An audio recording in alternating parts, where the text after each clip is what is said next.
الباقي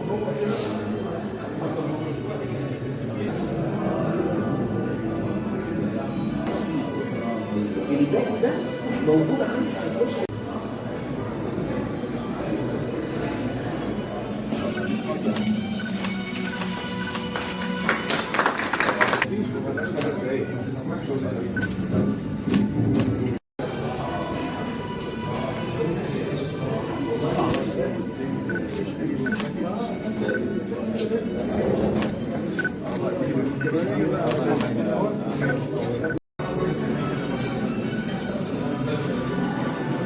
مش حاجه اللي هو اللي على ارض الواقع، هو اللي على ارض الواقع. كلنا بنشتغل تليق بالشعب السكندري.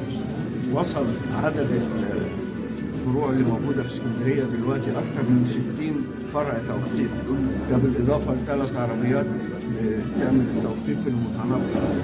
الستين او الاكثر دول فيهم 3 VIP، فيهم 7 بيشتغلوا بالليل.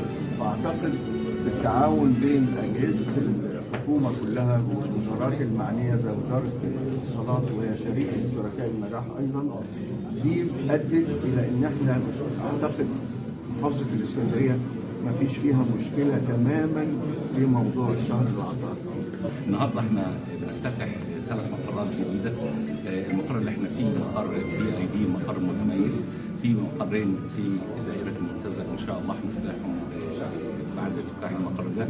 انا شايف اهم حاجه الخدمه المتطوره الرائعه، كلها الكترونيه كلها رقميه، ده شيء رائع. فخليني انا نيابه عن شعب اسكندريه والاصاله عن نفسي بوجه الشكر للسيد وزير العدل والساده المستشارين اللي تعبوا معانا وبذلوا جهد غير عادي عشان نريح المواطن السكندري. ماشي، اتفضل مع الوزير. عشان نخدم حضرتك.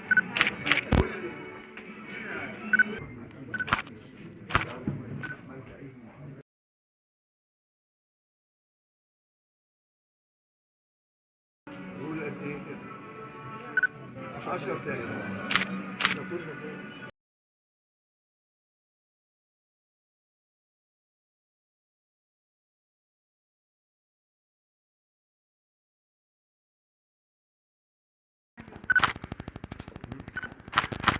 مبروك عليك.